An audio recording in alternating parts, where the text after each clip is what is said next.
Good morning friends, আমরা আজকে বেরিয়েছি। হাই, আমিও সবাইকে হাই করে দিয়েছে। Good morning. আমরা সবাই বেরিয়ে পড়েছি আজকে একটা জায়গায় যাওয়ার উদ্দেশ্যে। দেখতেই পাবেন আমরা কোথায় চলেছি। এখন আপাতত উবের বুক করেছি, উবের বুক করে যাচ্ছে হাওড়া স্টেশন। এটা রাস্তায় বাড়ি থেকে সবাই বেরিয়েছি। এটা অনেক লেটে আপলোড করছি আমি ভিডিওটা, কারণ দেখতেই পাচ্ছি হাওড়া ব্রিজেও আপাতত চলে এসেছে। কারণ এটা ভোটের টাইমে, হাজব্যান্ডের ভোট ছিল, ভোরের টাইমে গেছিলাম। পৌঁছে গেলাম হাওড়া স্টেশন। এখান থেকে টিকিট কেটে রওনা দেবো গন্তব্যস্থলে। হাজব্যান্ড টিকিট কাটতে গেছে, প্রচুর লাইন, প্রচুর ভিড়, সবার ভোট দেওয়ার পালা, যে যার বাড়িতে চলেছে। ট্রেনের টাইম একটু দেরিতে ছিল। আমার মেয়ে বললো খিদে পেয়েছে, কী খাবে, বসে বসে একটু চিপস খাচ্ছিল। চিপস খেয়ে কিছুক্ষণ বসে টাইম কাটিয়ে তারপর আমরা চললাম ট্রেনের দিকে। এখানে দেখো ট্রেনে উঠে পড়েছি। ওর চিপস তখনও শেষ হয়নি, চলছিল।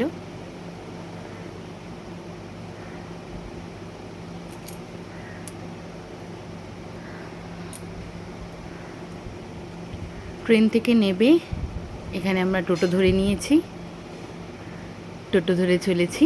বুঝতেই পারছো কোথায়? হ্যাঁ, অন্য কোথাও না, আমার শ্বশুর বাড়ি। হাজব্যান্ডের ভোট ছিল ওখানে, ভোটের আগের দিন আমরা চলেছি। তার থেকে বড় কথা, তারপরেও পরের দিনও পুজো ছিল। ওখানের যে মেন পুজো, সেটাও ছিল ভোটের পরের দিনই। পৌঁছে গেলাম আমরা বাড়ি, গিয়েই তোর খেলার টেলা শুরু।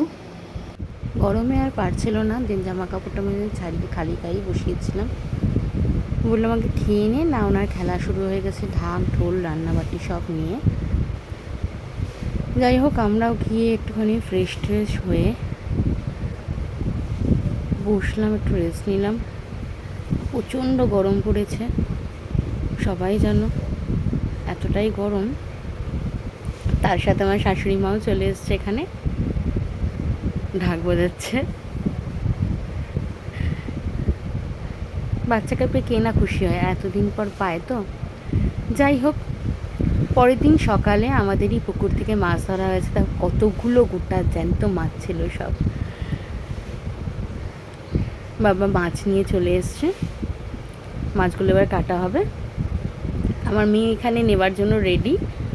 বুঝতে পারছে না কোনটা বড়, কোন মাছটাও নেবে, সব থেকে বড়টাও নেবে বলেও খুঁজছে। যেটা নিস না, হাতে গন্ধ যাবে। আর ধরল নাও, সব কাটাকুটি হলো। তারপরের দিন এই দেখো, এই যে ছাগলটা ধরে আছে, এটা আমাদের বলি হবে পুজোর দিন। ভোট হয়ে গেছে, আজকে পুজো। পুজোর দিন সকালে বলি হয়, তো এই বড়টাই বলি হবে এখানে। কত বড়, শুধু সাইজটা দেখো, বিশাল সাইজ।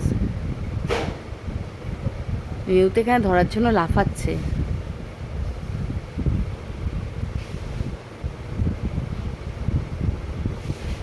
দেখো, মেয়েও এখানে ধরে রয়েছে।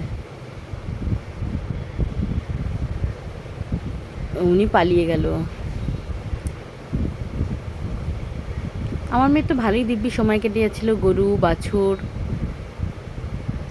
এখান থেকে ও কথা বলছে, লাফাচ্ছে, গরুদের সাথে খেলা করছে, খাওয়াচ্ছে, এইসব করতে করতে সন্ধ্যাবেলা আমরা চলে গেছিলাম মেলায়।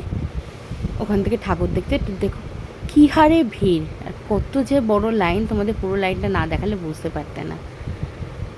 লাইন শেষ করে প্রায় ঠাকুর দর্শনের দিকে।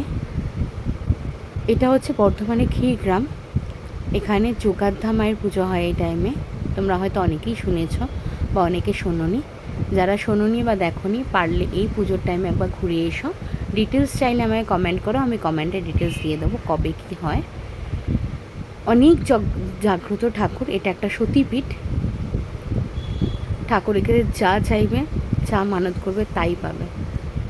খুব জাগ্রত ঠাকুর। সবাইকে আমন্ত্রণ রইল, পরের বছর সবাই এসো। ব্লগটা আমি এখানেই শেষ করলাম। টাটা।